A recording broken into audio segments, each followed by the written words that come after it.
What's up, guys? I just came back from a locals in NorCal.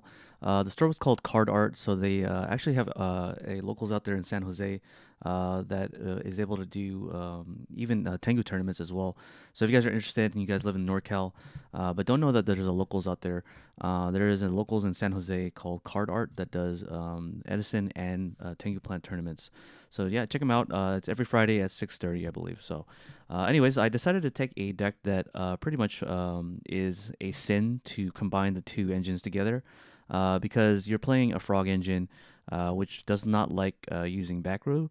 But lately, noticed in 2024 that frogs have been using a lot of different back row in their decks to play defense, especially back rows that are able to be chainable and to be able to be get rid of at any moment's notice, so that you could bring out your treeborn frog. So the big issue with frogs in conflicting with other engines that do play back row is that Treeborn Frog can't come out of the graveyard because you have back row. So the idea behind back row that you play in frogs is that you can just easily get rid of it at any moment's notice. So the question is, why would I ever combine the Gladiator Beast engine with the Frog engine? So the idea is that Dupe Frog is a essentially. I'm just going to show you guys the list. So the Dupe Frog is the I would say the gatekeeper engine of the format. If you cannot get rid of the Dupe Frog engine in the Frog deck, and you're playing a deck that doesn't have like easy monster removal, then you're going to be pretty much locked out of the game. So a lot of decks are kind of like, oh, I have to main deck certain cards in my deck so that I can beat the dupe lock. Well, in the event that you are playing against a deck that has an out to dupe lock, you do have the ability to negate effect monsters that can destroy the dupe frog lock using Gladiator Beast War Chariot. So I play a very minimal Gladiator Beast engine, namely because the Gladiator Beasts themselves are only meant for using the ability to recycle the chariot, but also being able in the mirror match, especially the frog match, you're able to banish other people's treeborn frogs. So that's kind of like a plus of this deck, is that your mirror matches are a little bit better because you have access to a essentially a tutorable DD Crow. I only play the one Laquari because he is only a monster that I want to tag into in this particular deck, because your main boss monster is going to be Gyzaris and Heraclinos and Caius. Those are going to be your boss monsters for this deck. I play the one Murmillo because I want to pop face-up monsters. The one Hoplomist because it actually walls off against a lot of different monsters in the game, namely Armwing and Caius. So those are mid-tier monsters that Hoplomist can block off. But the idea is that pretty much the GB engine is protected by the dupe lock, and so because if you have the dupe lock on the board, your GBs are protected from attacks, and the idea is that you are able to contact fusion with the bestiary that is searchable with the proving ground. So yeah, that's the GB engine, including the chariot. So if you guys can include the chariot, that is a total of, I played three. This is a total of a different engine of 7, 9, 12. So we have 12 non-engine frogs. And so a lot of frog lists have been popping up around the Edison format, being able to utilize different engines in them. So plant frogs have been the new lately. Other before that, it was like Machina frogs that were playing like Spear of Chaos, such and such and such. So, being able to use the GB engine, although very atrocious, to be able to play Frog's worst matchup. I guess it's not the worst matchup, but GBs do have a good matchup against Frogs. To play that engine into their worst matchup is kind of a funny ordeal in of itself. So. The rest of the frogs I play are going to be, of course, the swap frog, if I can find it. So the other frogs I play are going to be the one unifrog. Really comes up because GBs are one of those decks that kind of don't like back rows, especially Starlight Road. So if you go into a Gyzaris or a Bottomless, Unifrog can actually deal with both the Bottomless and the Starlight Road, so that you can safely bring out your Gyzaris and your Bestiari. So that's kind of the idea behind Unifrog. And of course, if you know all your frog combos, you can protect the Unifrog from being attacked if you have the dupe lock, the soft dupe lock. So having the soft dupe lock, as you guys, our frog players already know, being able to keep this 2 out on the board and bringing back a Treeborn Frog on your next standby phase, and then using the Substitute to bring out the Unifrog is the idea to attack directly so that you can safely pave the way for your GB summons and attacks. So it does two things. The Frog Engine protects the GB from being attacked and with the dupe block, and it protects the monster from being destroyed by spells and traps by Unifrog. So that's kind of the idea behind playing the frogs. The two Treeborn Frog and the two Swap Frog, taking some ideas from 10FD, playing two Swap Frogs so that you can have you don't have to like commit too much to the Frog Engine. So I believe it's only 10 cards in the Frog Engine. Let me see if I remember correctly. So there's 5 here, and it's 5 here. So it's only 10 cards out of your deck that are allocated to the frogs. If you count like cards like 1-for-1, for example. So I'll show you the spells. Then it's technically 11 frogs. So that is the Frog Engine, and I've already explained why we play the Frog Engine. And then the Monarch Engine, very small as well. The 3 Kais, and then Gorz is a hand trap. But yeah, the 3 Kais is there in the event that you want to normal summon a Kais as opposed to a GB. But the GBs essentially act as a different normal summon in the event that you don't draw Kais. Playing Kais at 3 means that if you don't draw another Monarch, you're going to draw a GB instead. So is a GB better than a Monarch? Most likely not, but the GBs are able to go into Geysaris, and also GBs also have access to Chariot, which allows you to go into to negate anything that destroys your dupe block. So they have sort of like a self-protection agency to stop any sort of like destructions against your dupe block. Oh yeah, and also your Heraclinos is also able to be accessed so that your dupe frog can be protected from any sort of spell and trap removal on your frog. So you can even negate brain control too. So if they try to brain control your dupe frog and try to sack it so that they can get rid of the dupe block, your Heraclinos can pretty much say no to that as well. I haven't tried the list with Prisma, Elemental Hero Prisma or Test Tiger yet, but I encourage you guys to try GBs with this particular engine, even though it doesn't sound too great in theory, because you do play back rows to stop your frog. The idea is that even if you have back row, your opponent can't beat you if you have a board and they don't, essentially, is the idea.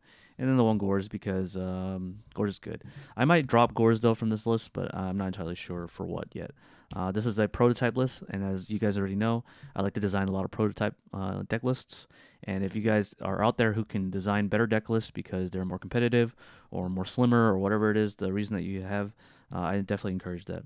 The spell and trap removal, 1 MST and 1 Heavy Storm for the Oppression. So if people main deck Oppression, you do have outs to that as well. So as Oppression does hurt Substitute, and it does hurt GBs. The card that I want to bind the two together is Moray of Greed.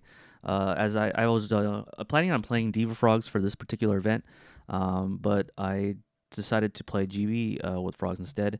The Moray of Greed is kind of like the binding agent between the two engines, because you are playing the Gladiator Beast Proving Ground, which allows you to search for a water type essentially, and then if you have a frog in hand, you can just Moray of Greed it back so that you could draw 3 new cards.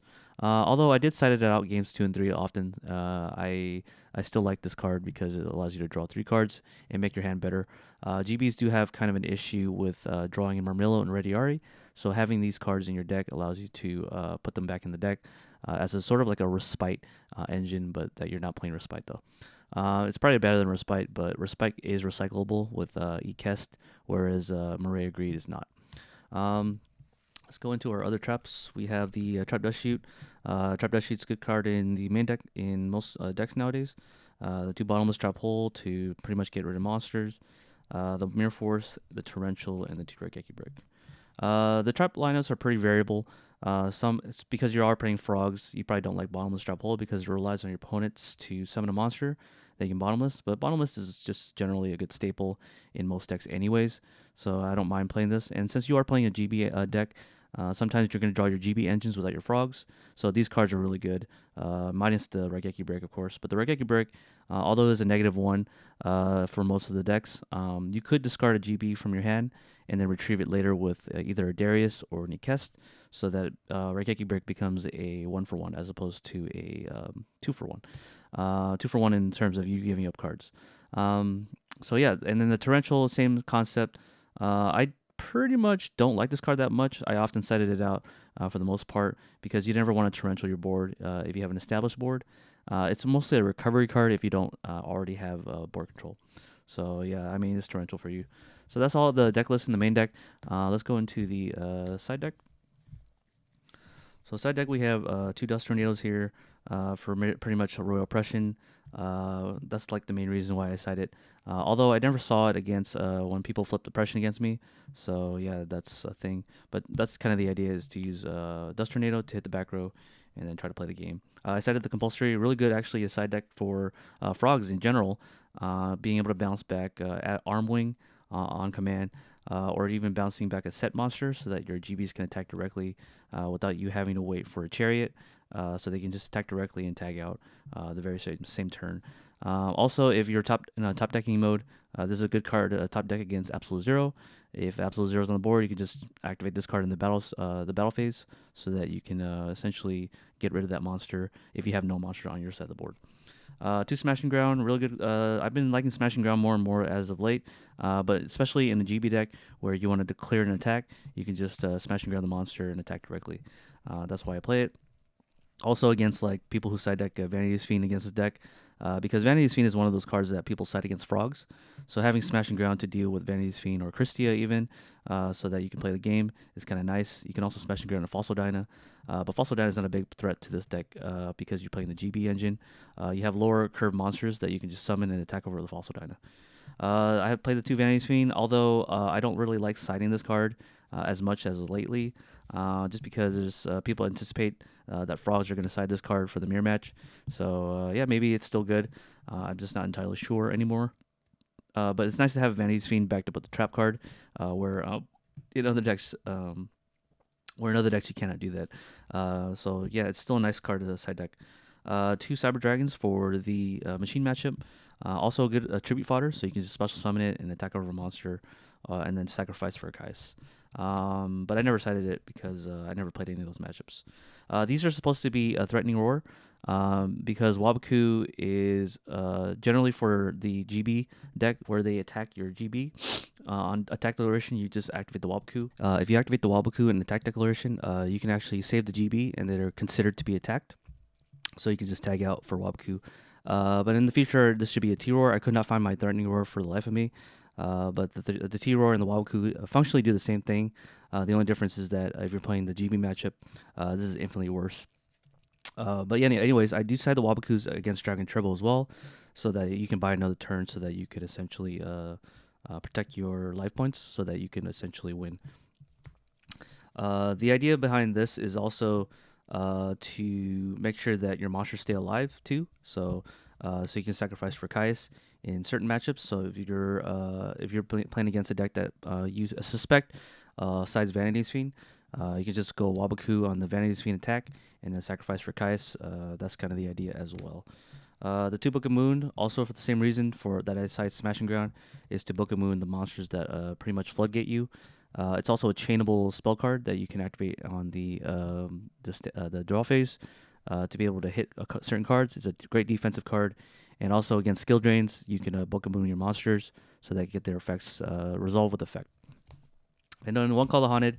I don't main deck the Call the Haunted. Call the Haunted, it was just a flex spot. I never actually cited it because in theory, people main deck Oppression in this deck against this deck, or they side Oppression for this Oppression against this deck. So having more cards that special summon doesn't seem too great. But you can theoretically chain this card to Oppression if you activate a special summon and they flip Oppression, you can just chain the Call the Haunted and they can't Oppression it because it's still on the stack.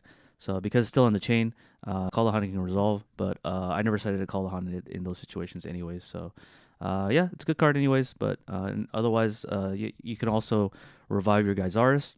So if you have a Gyzaris out there in main phase 2, because you contact Fusion in main phase 2, you could also use Substitute to tribute your Gyzaris if you need to bring out a frog, and then set the Call the Haunted to bring back the Gyzaris. That's a play you can do that's pretty cute in this deck, where you can do it in other decks.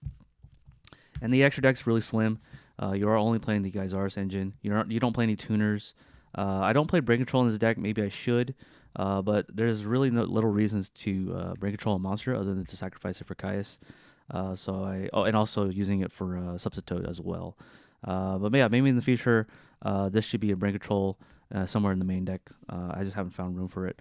And then we have the 3 Geysars, the Heraclinos, and the 2 Chimera Tech. Pretty standard GB, I guess, GBS extra deck.